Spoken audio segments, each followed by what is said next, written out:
Welcome, my dear students, to the first session on compound interest. If you've not already checked the sessions on simple interest, then make sure to first watch those sessions. Okay? I will try to pin that link for the simple interest topic on the top.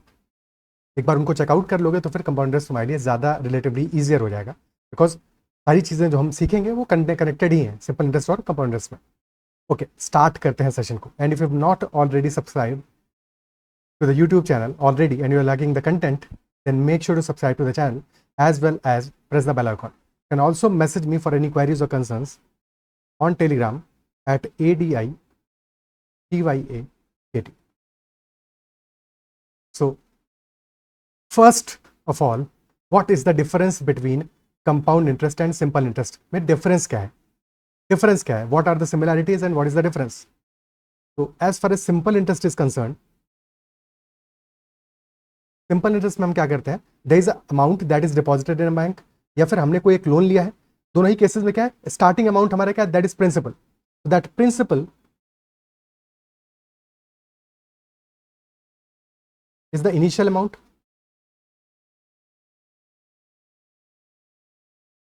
And interest is always calculated on principal value. Always calculated on principal value. And since that principal value is constant, तो हमारा interest भी हमेशा constant रहता है.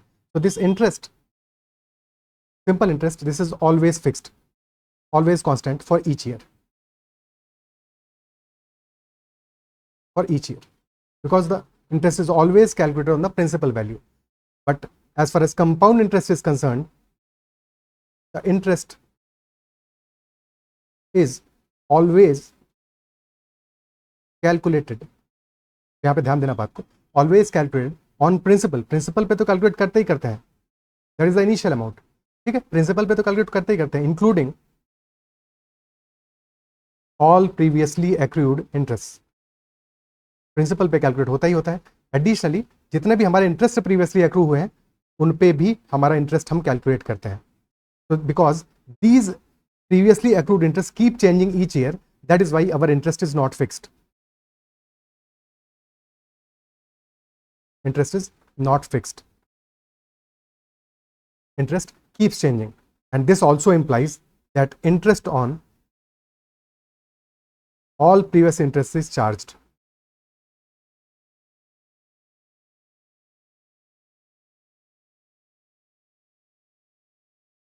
Basically compound interest means कि interest पे interest लगता है. दैट इज वाई हमारा जो इंटरेस्ट है वो हमें ज़्यादा एक्रू होता है, ज़्यादा मिलता है कंपाउंड इंटरेस्ट में comparatively as compare to simple interest from second year onwards. अब एक एग्जाम्पल लेके दोनों के बीच का जो डिफरेंस है उसको और बेटर तरीके से समझते हैं. तो for example, we are taking principal equal to 100 rupees, rate percent ले लेते हैं 10% पर एनम, और टाइम पीरियड अपना ले लेते हैं 4 ईयर्स का. प्रिंसिपल है 100 रुपीज, रेट परसेंट है 10% और टाइम पीरियड है हमारा 4 ईयर्स का. तो सबसे पहले सिंपल इंटरेस्ट से देखते हैं. इफ और प्रिंसिपल इज 100 रुपीज, तो फर्स्ट ईयर में हमें कितना इंटरेस्ट मिलेगा, 10% मिलेगा. किसका 10%? प्रिंसिपल का 10%, तो 10% हो जाएगा 10 रुपीज. तो we will be getting simple interest equal to 10 rupees for the first year. और our amount will be 100 plus 10, principal plus simple interest, that will be 110 rupees. Now in next year again we will be getting interest, but अभी भी हमारा interest किस पे calculate होगा, interest will be calculated on the principal value only. और principal हमारा है 100 rupees, तो इस बार भी हमें इंटरेस्ट मिलेगा 10 रुपीज का ही. एंड हेंस हमारा प्रिंसिपल टोटल अमाउंट हो जाएगा 120 रुपीज. ठीक है, दिस इज सेकेंड ईयर में, ईयर 1, ईयर 2. नाउ अगेन हमें 10 रुपीज का ही इंटरेस्ट मिलेगा. Every year the interest is same, 130 rupees हो जाएगा अमाउंट. और लास्ट ईयर में this will become 140 rupees, because interest again हमारा सेम है 10 रुपीज का ही है. क्या ये पार्ट क्लियर है? ठीक है, ये तो हो गया हमारा सिंपल इंटरेस्ट का स्टोरी. बात करते हैं अब कंपाउंड इंटरेस्ट की. प्रिंसिपल तो 100 रुपीज ही है, और फर्स्ट ईयर में हमें इंटरेस्ट मिलेगा 10% ऑन द प्रिंसिपल. तो प्रिंसिपल का 10% हुआ 10 रुपीज. तो this is compound interest for first year. ठीक है, प्रिंसिपल का 10% हुआ 10 रुपीज, तो हमारा अमाउंट हो जाएगा 100 + 10 दैट इज 110 रुपीज़। अभी तक तो बात सेम आ रही है, यानी कि जितना हमें टोटल अमाउंट बन रहा था सिंपल इंटरेस्ट से वही हमारा टोटल अमाउंट बन रहा है कंपाउंड इंटरेस्ट से। बट अब चीज़ें फ़र्क होगा, बिकॉज क्या फ़र्क आएगा, this 110 rupees, this is our amount that is accrued after first year. First year के बाद जो टोटल अमाउंट हमारा बन गया दैट इज 110 रुपीज़।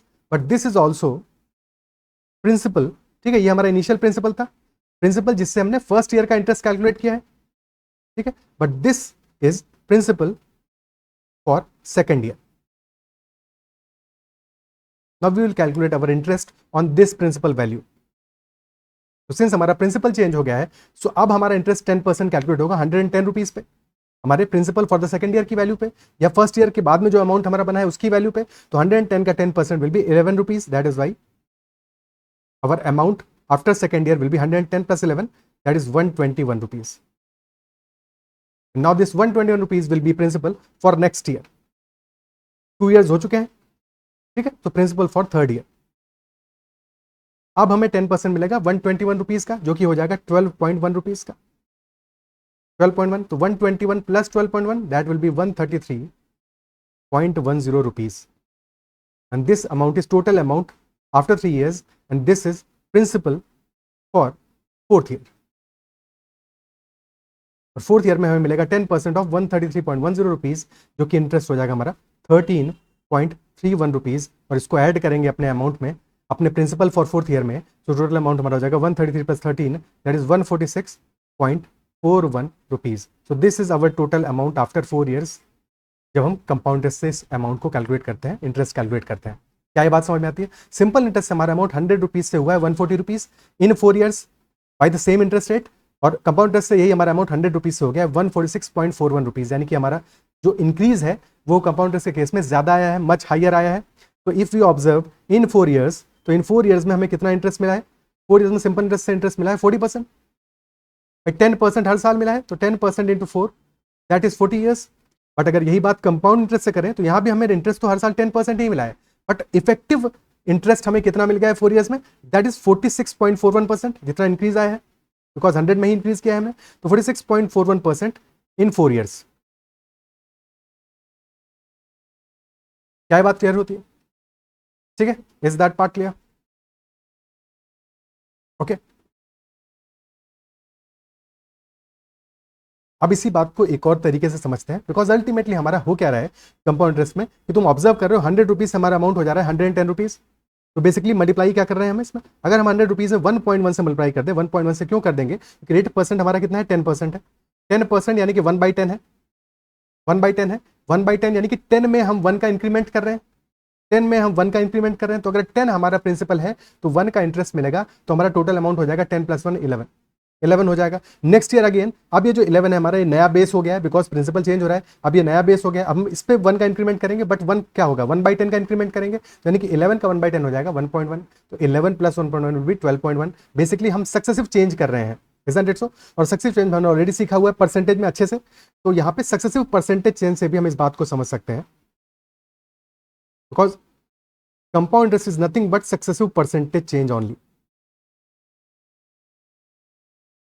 तो सक्सेसिव परसेंटेज चेंज या फिर रेशियो मेथड से भी हम इस क्वेश्चन को सॉल्व कर सकते हैं, इन बातों को समझ सकते हैं। Will be seeing multiple methods to solve computer questions, और फिर जिस क्वेश्चन में जो मेथड हमारे लिए मोस्ट अप्रोप्रिएट होगा उस हिसाब से हम सॉल्व करेंगे, ताकि कम से कम टाइम में हम किसी क्वेश्चन को सॉल्व कर सकें। ठीक है, पेशेंस के साथ में हर एक बात को समझते हुए चलना है। जहां पे अटक रहे हो एक बार फिर से रिवाइंड करके चीज़ों को देख लेना, ठीक है। फिर भी कहीं पे डाउट रहे तो कमेंट में जरूर मेंशन करना।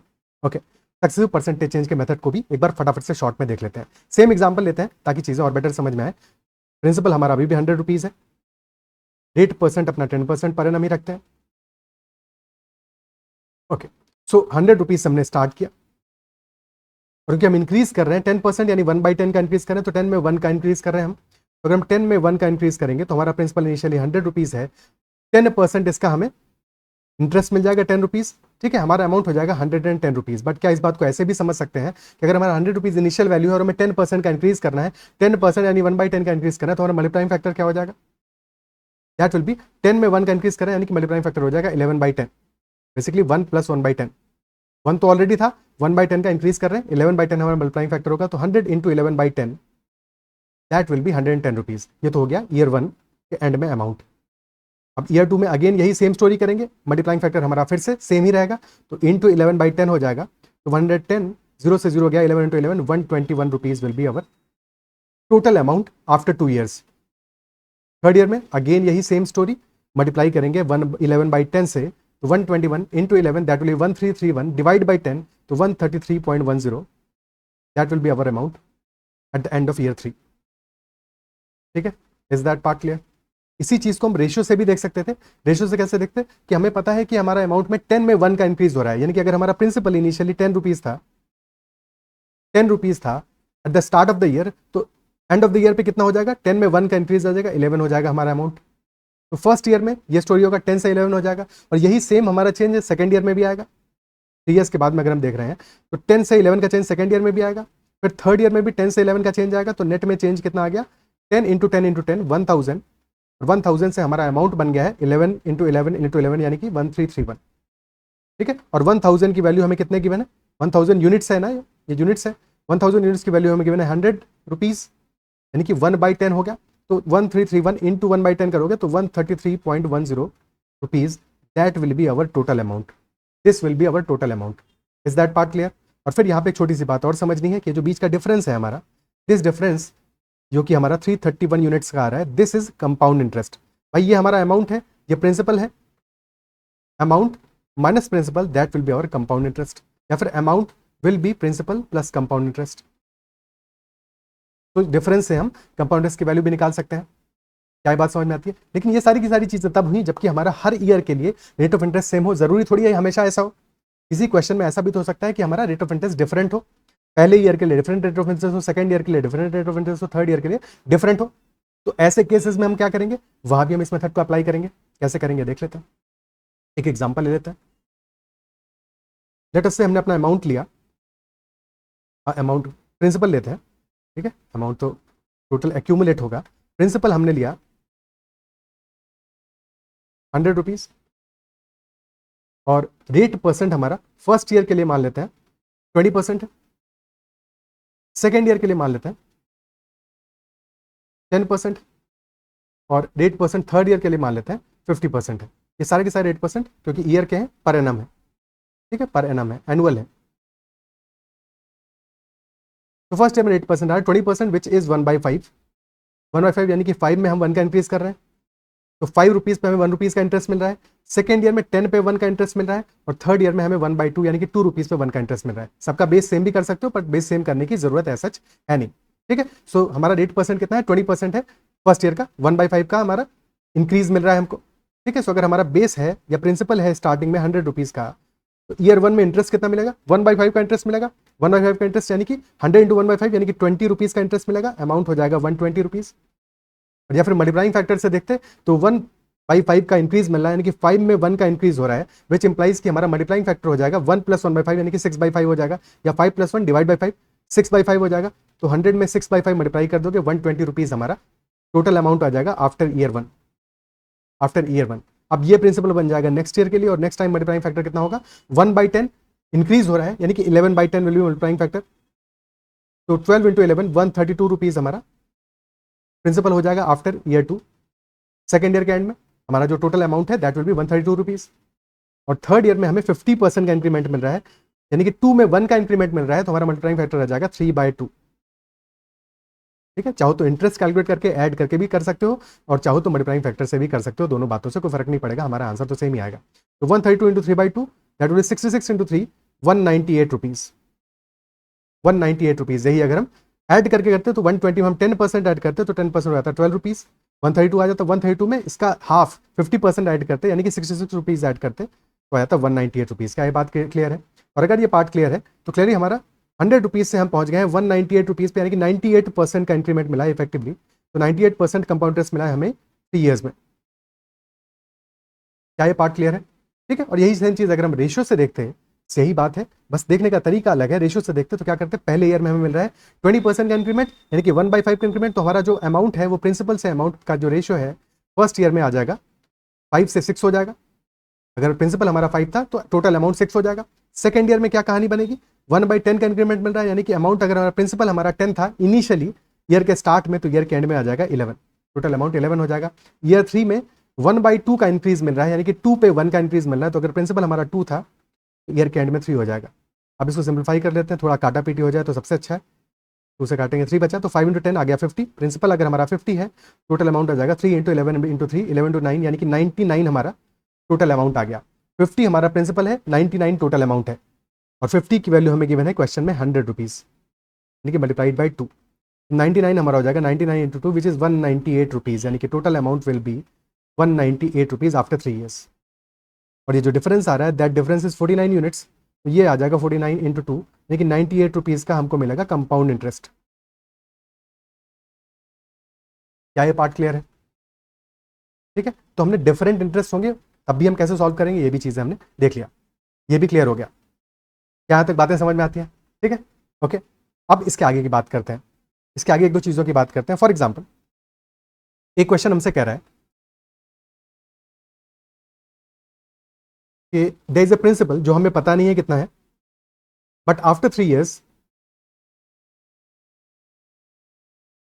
ईयर्स के बाद में दिस प्रिंसिपल बिकम्स ₹2400। हमारा जो प्रिंसिपल है दैट बिकम्स ₹2400, ठीक है, with some interest that is compounded annually. Annual compounding है 3 ईयर्स के बाद में, और कंपाउंड इंटरेस्ट ही लग रहा है। 3 ईयर्स के बाद में अमाउंट हमारा हो जा रहा है ₹2400, और फिर एक और साल के बाद में this amount becomes ₹2700। And question is asking rate percent per annum क्या होगा, रेट परसेंट पर एनम की वैल्यू क्या होगी, दैट इज द क्वेश्चन। ये हमारा क्वेश्चन है। एक बार वीडियो को पॉज करके अपने एंड पे सॉल्व करो, जो चीज़ें हमने सीखी हैं क्या तुम उनसे इसको कैलकुलेट कर पाते हो, क्या समझ पाते हो। ऑलरेडी हमने चीज़ों को डिस्कस किया है, तो एक बार ट्राई करो अपने एंड पे, अटेम्प्ट करो। ठीक है, 3 ईयर्स के बाद में हमारा जो अमाउंट है दैट हैज बिकम ₹2400, और फिर एक ईयर के बाद में हमारा जो टोटल अमाउंट है दैट बिकम्स ₹2700। ओके, एक चीज तो क्लियर है, हमें इंटरेस्ट कितना मिल रहा है 4th ईयर में, बिकॉज 3 ईयर्स ऑलरेडी हो चुके हैं। This is our amount after 3 years, this is our amount after 4 years. ठीक है, एक ईयर में कितना इंटरेस्ट मिल रहा है हमको, दैट इज ₹300, 300 रुपीज का इंटरेस्ट मिल रहा है। और एक बात और कंपाउंड इंटरेस्ट में हमें क्लियर है कि हर ईयर का इंटरेस्ट डिफरेंट होता है, तो ऐसा नहीं है कि पीछे भी ये इंटरेस्ट मिला होगा। और हमें प्रिंसिपल थोड़ी जानना है, हमको क्या जानना है, हमें ये जानना है कि रेट परसेंट क्या है, रेट परसेंट क्या है। एक और बात जो हमको पता है कंपाउंड इंटरेस्ट में, कि कंपाउंड इंटरेस्ट में हमारे जो प्रिंसिपल है दैट कीप्स चेंजिंग, और इंटरेस्ट जो हमारा कैलकुलेट करते हैं हम, that is always calculated on the total amount, that is always calculated on the total amount accrued. तो टोटल अमाउंट अक्रूड कितना है हमारा, दैट इज ये A3 का value ₹2400, this is total amount accrued after 3 years. यही मतलब तो हुआ इसका, इसी पे हमें इंटरेस्ट कैलकुलेट करना है, तो बस कैलकुलेट कर लो। इंटरेस्ट हमारा आया है 300 रुपीज का, अमाउंट अक्रूड है 2400, तो रेट परसेंट आ जाएगा 300 बाई 2400 इंटू 100। कुछ भी और करने की जरूरत नहीं है, 2 जीरो से 2 जीरो का, 300/24 हो गया। अब ये आ जाएगा 4 से काटोगे 6 बचेगा, ऊपर बचेगा 75, 75/6, 3 से ऊपर 25, नीचे बचा 2, तो 12.5% per annum, that will be our rate percent. Answer आ जाएगा 12.5% पर एनम। तो बेसिकली यहाँ से एक बात हमें समझ में आती है कि अगर हमें कुछ गिवन ईयर्स के बाद में एक हमें टोटल अमाउंट का वैल्यू गिवन है, और सब्सिक्वेंट ईयर्स के 2 अमाउंट्स का वैल्यू गिवन है, यहाँ पे हमें 3 ईयर्स के बाद का अमाउंट का वैल्यू गिवन है, और फिर 1 मोर ईयर के बाद का भी अमाउंट का वैल्यू गिवन है, तो यहाँ से हम इजीली अपना रेट परसेंट कैलकुलेट कर सकते हैं। We can easily calculate the rate percent अगर हमें 2 सब्सिक्वेंट ईयर्स का वैल्यूज आर गिवन। ठीक है, so we can calculate rate percent per annum if total amount values for 2 subsequent years are given। ये बात तो समझ में आती है, clear? Okay,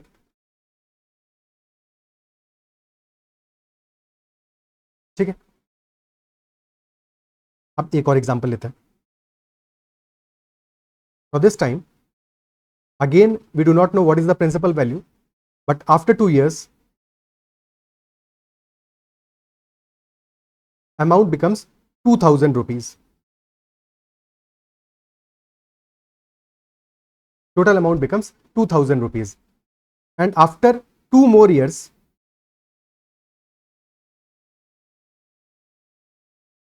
amount becomes 4500 rupees।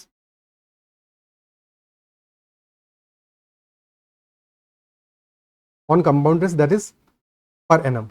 Compounding is annual, ठीक है। और रेट परसेंट पर एनम हमें पता लगाना है कि what will be rate percent per annum in this case. हमारा अमाउंट हो गया 2000 rupees after 2 years and after 2 more years the amount becomes rupees 4500 rupees. क्या ये बात क्लियर है? इस बार दो सब्सिक्वेंट ईयर्स का हमें total amount is not given, total amount given is between, gap उनके बीच में कितना है? 2 years का गैप है, ठीक है, 2 years का गैप है। ये हमारा अमाउंट है सेकंड ईयर के बाद का and this amount is after 4th year, यानी कि 2 years का गैप है बीच में। तो जो हमें कंपाउंड इंटरेस्ट का वैल्यू मिलेगा ये 1 ईयर का नहीं होगा, ये 2 years का होगा, 2 years का होगा। तो हम कैसे कैलकुलेट करेंगे यहाँ पे, किस तरह से हमारा अप्रोच होना चाहिए, ठीक है, क्या अप्रोच होना चाहिए? अब जैसे हमने मल्टीप्लाइंग फैक्टर वाला चीज सीखा था कि 100 रुपीज है अगर हमारा अमाउंट, प्रिंसिपल है हमारा 100 रुपीज, 10% इस पे हमको इंटरेस्ट मिल रहा है तो 10 रुपीज मिलेगा इंटरेस्ट, अमाउंट हो जाएगा 110 रुपीज। फिर नेक्स्ट ईयर अगर हमें 10% इंटरेस्ट मिला है, अमाउंट हो जाएगा 110 प्लस 10% कितना होगा? 11 रुपीज, यानी कि 121 रुपीज हो गया। इसी सेम चीज के लिए मल्टीप्लाई फैक्टर भी सीखा था हमने। मल्टीप्लाइंग फैक्टर कितना होगा? 100 से 110 में जा रहे हैं तो इंटू 11/10 करेंगे, बिकॉज 1/10 हमारा 1/10 का इंक्रीमेंट मिल रहा है। सिमिलरली नेक्स्ट ईयर अगेन हमें क्या मिलेगा? 11/10 का इंक्रीमेंट मिलेगा, ठीक है। सो जब हम 100 से 121 पे स्ट्रेट अवे जा रहे हैं तो हमारा इंक्रीमेंट कितना हो जाएगा? 11/10 का होल स्क्वायर।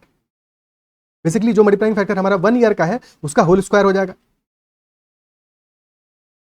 उसका होल स्क्वायर हो जाएगा। तो अगर हमारा मल्टीप्लाइंग फैक्टर की वैल्यू k है तो k स्क्वायर हमारा इंक्रीमेंट हो जाएगा। अगर 2 years की बात कर रहे हैं, यही 3 years की बात करेंगे तो k क्यूब हो जाएगा। तो हम यहाँ पे सिर्फ अपना रेशियो देख लेते हैं कि सेकंड ईयर के अमाउंट और 4th ईयर के अमाउंट का रेशियो क्या आ रहा है, क्योंकि रेशियो से फिर हमको मल्टीप्लाइंग फैक्टर की वैल्यू मिल जाएगी, उसके स्क्वायर की वैल्यू मिल जाएगी, क्योंकि 2 years का गैप है। अगर 3 years का गैप होता तो क्यूब की वैल्यू मिल जाती, ठीक है। सो आइडेंटिफाई करते हैं और वहां से हम फिर 8% अपना निकाल पाएंगे। ऑब्जर्व करते हैं इसको, तो हमारा रेशियो क्या आ रहा है? 2000 और 4500, 20 से 20 तो पहले ही चले जाएंगे, 20:45 हो गया,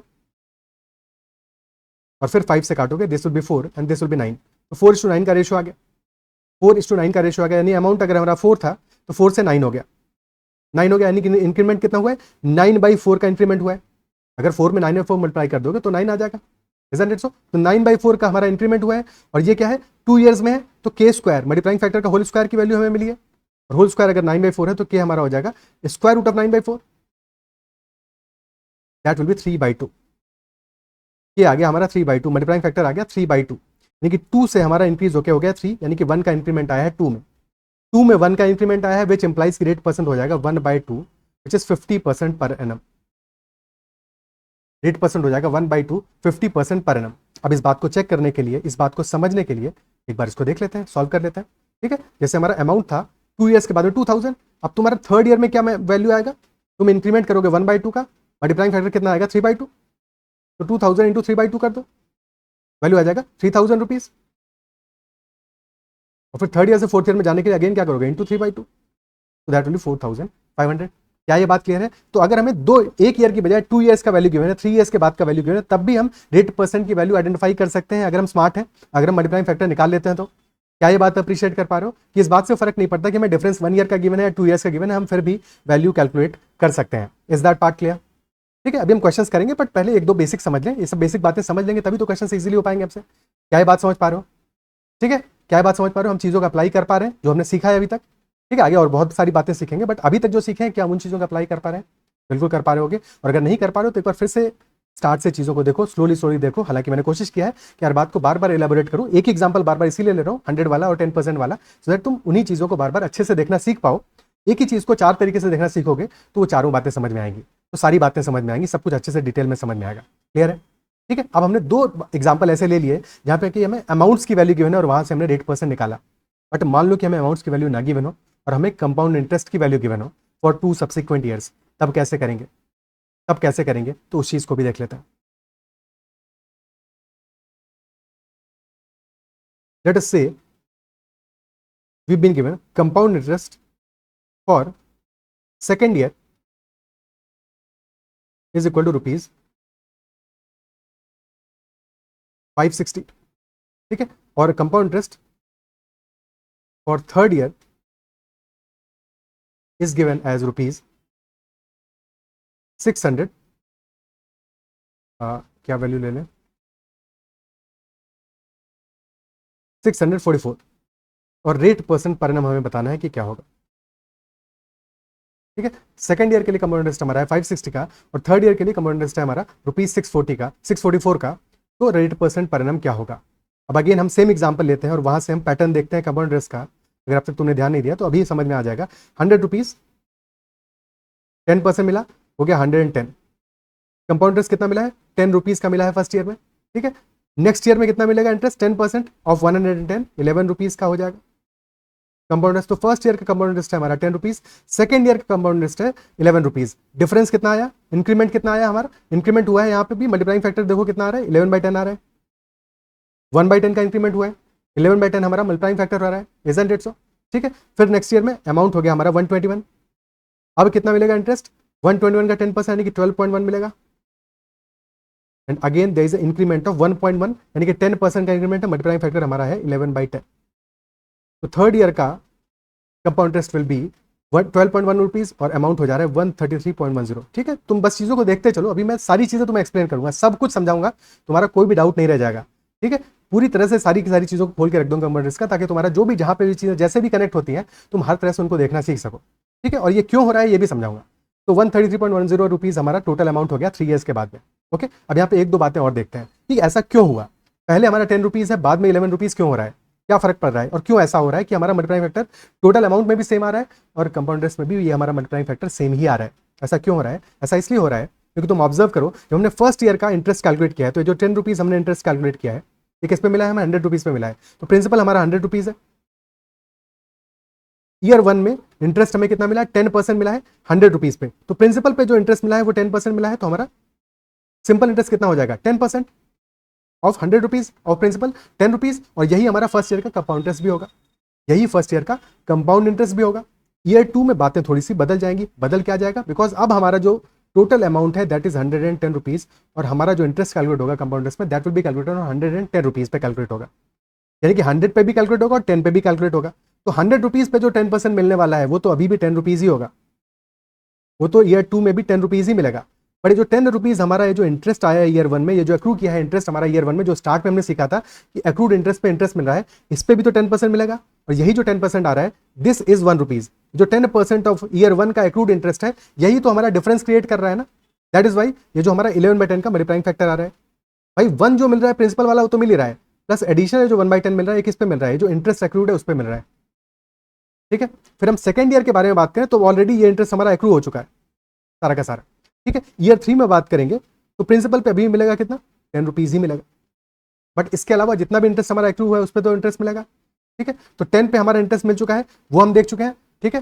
10 पे इंटरेस्ट मिलेगा 1 रुपी का, वो तो मिलेगा ही मिलेगा। ठीक है। तो जो फर्स्ट ईयर वाला है तो मिलेगा ही मिलेगा, ये तो ऑलरेडी हम काउंट कर चुके हैं, इंक्लूड कर चुके हैं। ठीक है।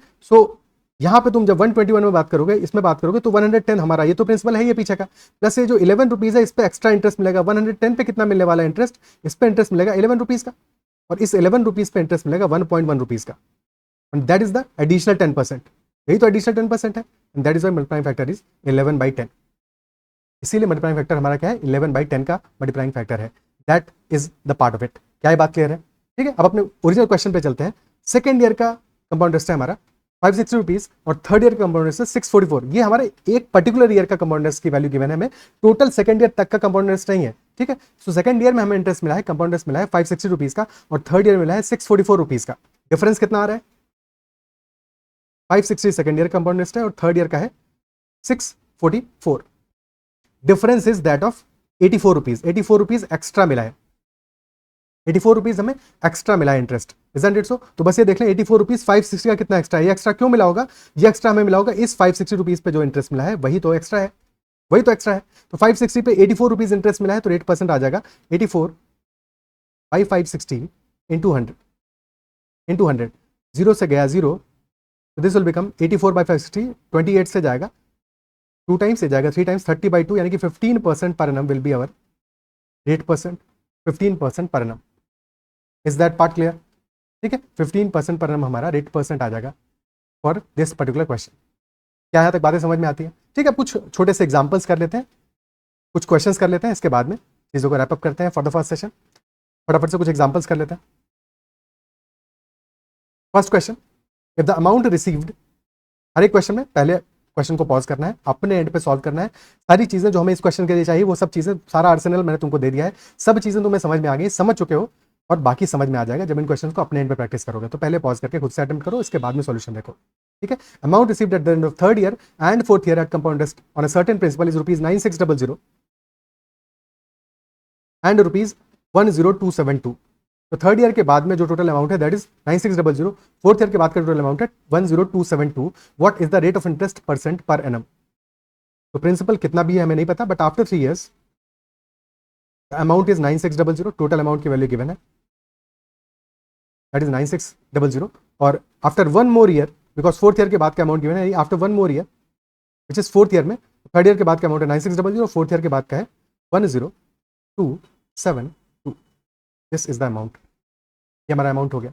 ठीक है. और 2 सक्सेसिव ईयर्स का अगर हमें अमाउंट गिवन है, 2 सब्सिक्वेंट ईयर्स का अगर हमें टोटल अमाउंट की वैल्यूज गिवन है, तो इजीली हम रेट परसेंट कैलकुलेट कर सकते हैं, क्योंकि जो हमें इंटरेस्ट मिला होगा इन दोनों ईयर्स के बीच में, वो इंटरेस्ट किस पे मिला होगा, थर्ड ईयर वाले टोटल अमाउंट पे, because this is the principal for fourth year.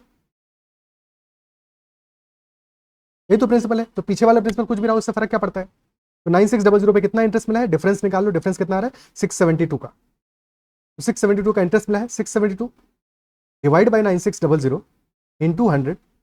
2 zero से गए 2 जीरो, 96 और 672 8 से तो जा ही रहा है ना, 8 से जा रहा है, 8 से जाएगा 84 और नीचे बचेगा 12 से जाएगा 7 टाइम्स. तो 7% पर annum that will be our rate percent. That will be our answer. 7% per annum will be rate percent. Is that part clear. ठीक है. So rate percent per annum हमारा हो जाएगा 7% per annum. Second question. A certain sum of money becomes ₹4050 in 2 years and it becomes ₹4608 in 4 years. Again हमें amount की values given है, but इस बार difference 2 years का है. पहले केस में हमारा अमाउंट आ रहा है ₹4050, सेकंड केस में आ रहा है ₹4608. तो you have to find out the rate of interest if compounded annually. क्या होगा. तो प्रिंसिपल तो पता नहीं, but after 2 years amount is 4050 and after 2 more years the amount is ₹4608. तो यहाँ पे रेशियो निकाल लेते हैं, क्योंकि रेशियो निकाल लेंगे तो फिर हमें मल्टीप्लाइंग फैक्टर के बारे में आइडिया लगेगा. 2 years का गैप है यहाँ पे भी, और अगर 2 years का गैप है तो बीच में हमने क्या मल्टीप्लाई किया होगा, के स्क्वायर से मल्टीप्लाई किया होगा. अगर के हमारा मल्टीप्लाइंग फैक्टर 1 ईयर के लिए होगा तो के स्क्वायर से मल्टीप्लाई किया होगा. रेशियो निकाल लेते हैं. 4050 इज टू 4608. सबसे पहले 2 से जाएगा, या फिर 9 से 8 6 14 4 18 9 से जा रहा है, तो सबसे पहले 9 से काट लेते हैं इसको. 9 4 36, तो 450 450 आ गया. और यहाँ पे 9 से गया, 9 5 45 512. 2 से चला जाएगा, 2 से 225 इज टू 256. ये वैल्यू आ गई हमारी. दोनों ही परफेक्ट स्क्वायर हैं, 225 भी और 256 भी. दिस इज 15 का स्क्वायर एंड दिस इज 16 का स्क्वायर. ठीक है. तो रेशियो हमारा के स्क्वायर की वैल्यू क्या आ गई, 16/15 का होल स्क्वायर. या फिर ऐसे देख लो, 15 का स्क्वायर से 16 स्क्वायर हुआ है, यानी कि प्रिंसिपल और अमाउंट का रेशियो क्या आ रहा है. 2 ईयर्स की बात कर रहे हैं हम. पहले ईयर में 15 से 16 हुआ है, सेकंड ईयर में 15 से 16 हुआ है. ओवरऑल हमारा 15 स्क्वायर से 16 का स्क्वायर हुआ है. यही तो मतलब हुआ. ठीक है. तो अगर अमाउंट हमारा 15 से 16 हो रहा है, यानी कि 1 का इंक्रीमेंट किस पे आ रहा है, 15 पे आ रहा है. मल्टीप्लाइंग फैक्टर हमारा है 16/15, तो 15 पे 1 का इंक्रीमेंट आ रहा है, तो रेट परसेंट आ जाएगा 1/15.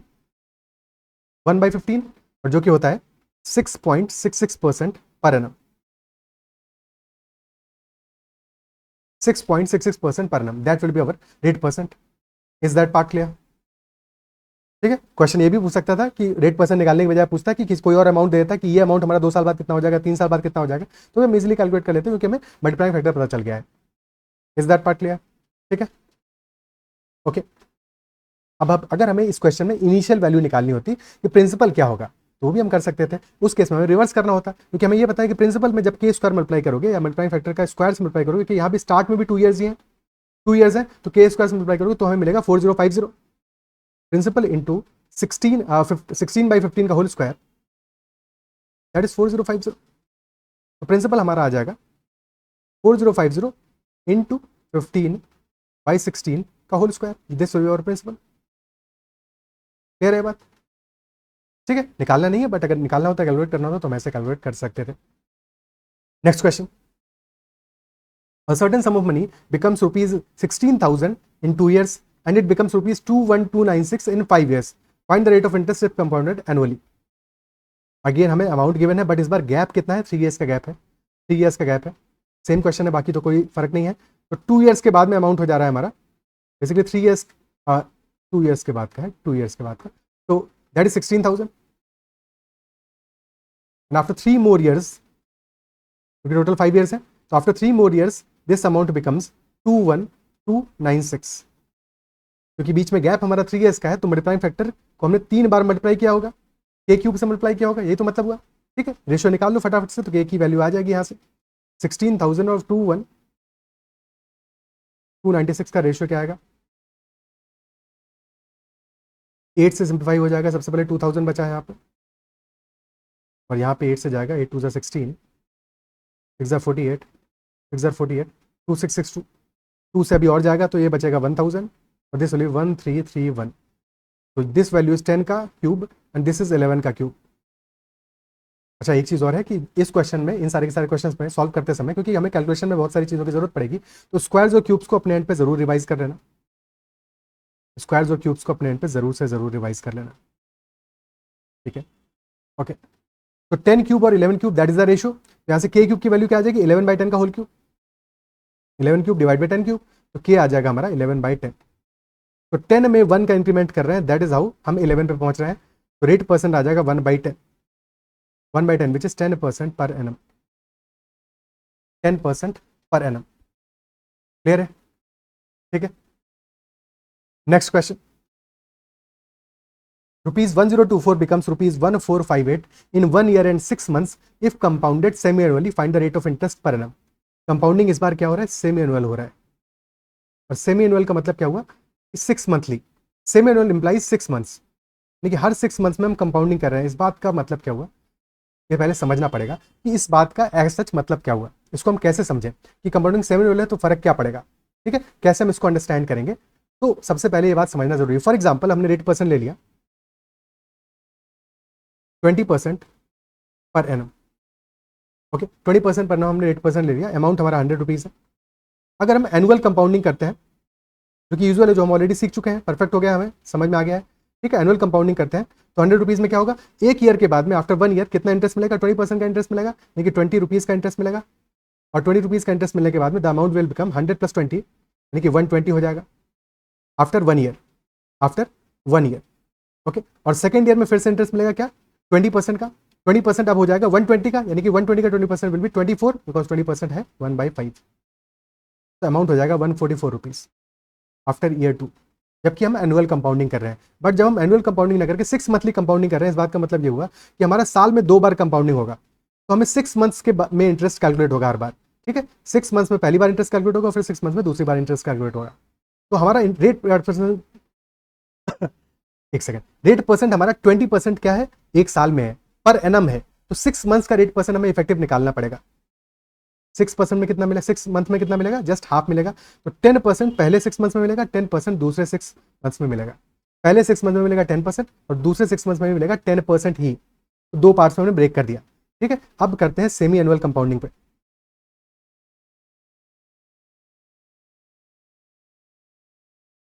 ओके, हमारा प्रिंसिपल अभी भी 100 रुपीज़ है, 6 मंथ्स के बाद में क्या होगा, 10% मिलेगा, तो 100 का 10% यानी कि 10 रुपीज़ मिलेगा, 110 हो जाएगा, बाकी कहानी समझ रहे हो। फिर से 6 मंथ्स में मिलेगा 10% यानी कि 11 मिल जाएगा, 121 हो जाएगा, फिर 6 मंथ्स में मिलेगा हमको 121 का 10% 12.1, 133.1 हो जाएगा, और लास्ट में मिलेगा 133.1 का 10% दैट इज 13.31, 146.41 हो जाएगा।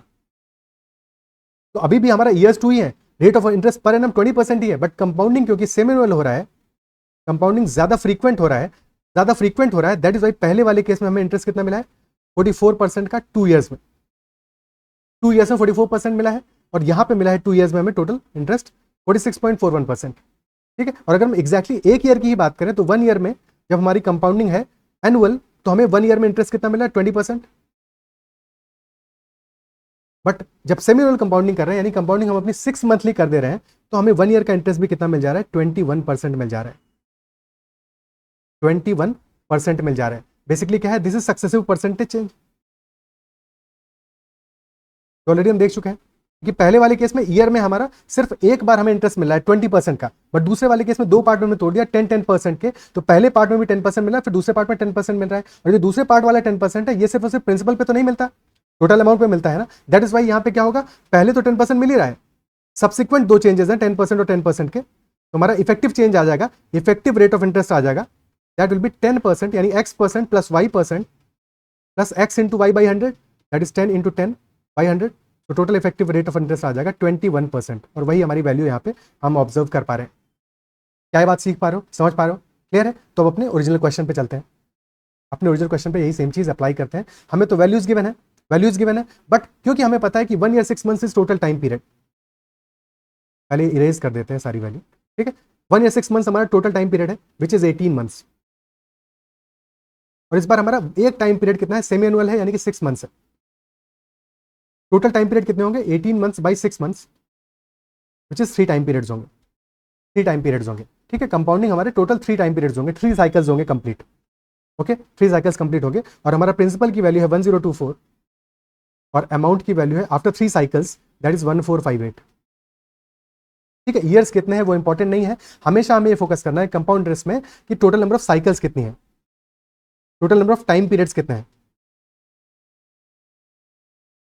ओके। अगर हमारा कंपाउंडिंग एनुअल है तब तो कोई प्रॉब्लम नहीं है, एनुअल कंपाउंडिंग है और मान लो कि 2 ईयर्स की हम बात कर रहे हैं तो साइकिल्स भी 2 ही होंगी।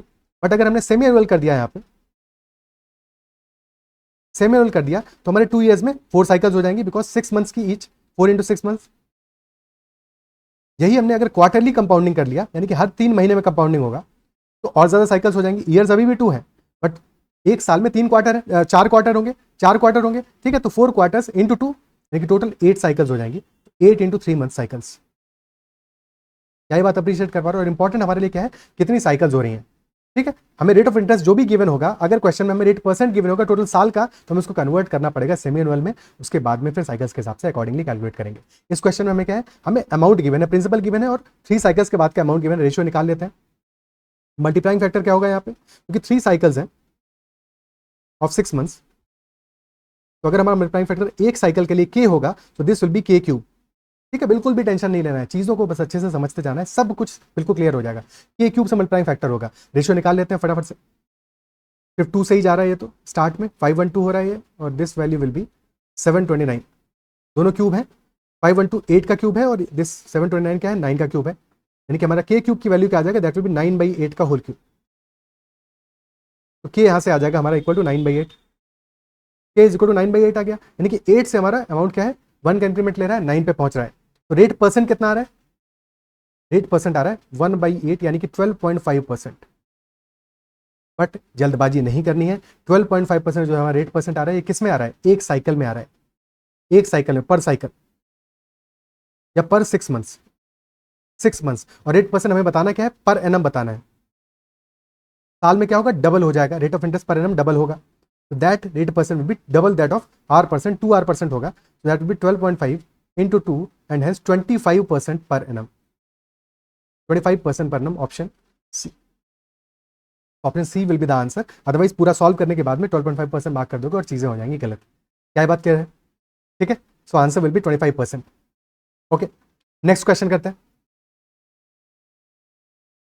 Find the effective rate of interest corresponding to rate of interest of 8% per annum compounded semi annually.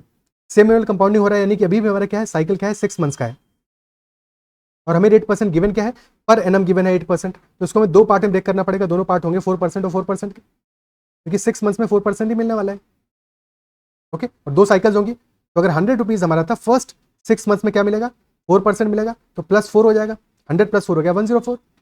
Again अगले 6 मंथ्स में भी क्या मिलेगा, 4% ही मिलेगा, बट इस बार 4% किसका है, 104 का है, 4% यानी कि 4/100, 104 इंटू 4 आ जाएगा 416/100, प्लस 4.16 आ जाएगा, ठीक है। तुमको भी ऐसे ही कैलकुलेशन करना है, इससे ज़्यादा टाइम नहीं लेना है। 104 + 4.16 आ जाएगा 108.16।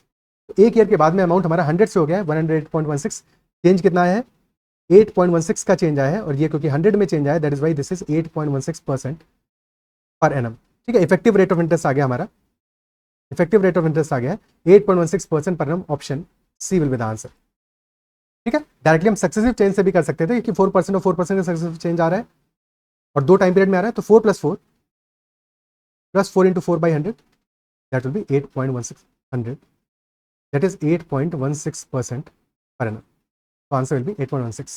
Is that part clear? ठीक है, आज के सेशन में हम इतना ही रखते हैं। आई बिलीव जो भी क्वेश्चन हमने डिस्कस किए, जितने भी कॉन्सेप्ट डिस्कस किए तुमको समझ में आए होंगे। और अगर कहीं पे भी फिर भी डाउट रहा हो, नहीं समझ में आया हो या समझने में कहीं पे भी तुम्हें किसी भी कॉन्सेप्ट में जरा सा भी दिक्कत आ रहा है, तो कमेंट में एक बार जरूर मेंशन करना और साथ में सेशन को एक बार फिर से रिवाइज कर लेना। ठीक है, अगर तुम्हें कहीं पे भी थोड़ा सा स्लो फील कर रहे हो, अटक रहे हो, तो एक बार इस सेशन को फिर से रिवाइज करना। बहुत सारी बातें छोटी छोटी सी जो मैंने बताई हैं, आगे भी बताता रहूंगा ताकि तुम बिल्कुल कंसोलिडेट कर लो टॉपिक में, तुमको कहीं पे भी कोई दिक्कत ना आए। बट फिर भी अगर कहीं पे स्टार्ट में इशू आ रहा है तो एक बार इस सेशन को रिवाइज करने में कोई बुराई नहीं है। एक बार फिर से चीज़ों को स्लो करके अपने एंड पे देख लेना। ठीक है, स्पीड अगर तुमने, और अगर तुमको कहीं प्रॉब्लम आता है, बहुत सारे बच्चे होते हैं जो कि कहीं ना कहीं प्रॉब्लम फेस करते हो और तुम कमेंट में अगर मेंशन कर रहे हो क्वेश्चन का के बारे में, तो एक काम जरूर किया करो। ठीक है, इस सेशन में तो वैसे ज्यादा क्वेश्चन नहीं थे, बट किसी और सेशन में जहां पे ज्यादा क्वेश्चन होते हैं कि तुम टाइम स्टैम्प जरूर मेंशन कर दिया करो। फॉर एग्जांपल तुम्हारा जो क्वेश्चन था वो आया था 12:36 पे आया था। ठीक है, 12:36 पे तुम्हारा क्वेश्चन आया था, तो तुम मेंशन कर दो, बस तुमको इतना लिखना है। इसके बाद में अपना जो भी स्टेटमेंट है तुम सारी बातें लिख दोगे तो समझ में आ जाएगा, मेरे लिए आसान हो जाएगा तुम्हारे डाउट को रिजॉल्व करना। अदरवाइज कई बार पता नहीं चलता तुम कौन से क्वेश्चन के बारे में बात कर रहे हो। ठीक है, so that will be much more specific and much more clear. Okay, अगर सेशन पसंद आया है और तुम्हें सेशंस पसंद आ रहे हैं तो अब तक चैनल को अगर सब्सक्राइब नहीं किया तो जरूर से सब्सक्राइब कर लेना। साथ में make sure to press the bell icon as well, and if you are liking the sessions, liking the content, then make sure to share it with others as well. बाकी लोगों से भी शेयर करो और सेशन को like करना मत भूलना, बिल्कुल भी मत भूलना। And you can always message me at ADITYAKT on Telegram as well. That's all for this session, bye, take care and keep learning. फिर अगले सेशन में मिलते हैं, वहाँ पे और भी कॉन्सेप्ट को डिस्कस करेंगे और इन चीज़ों को और भी बेहतर तरीके से समझेंगे। Take care.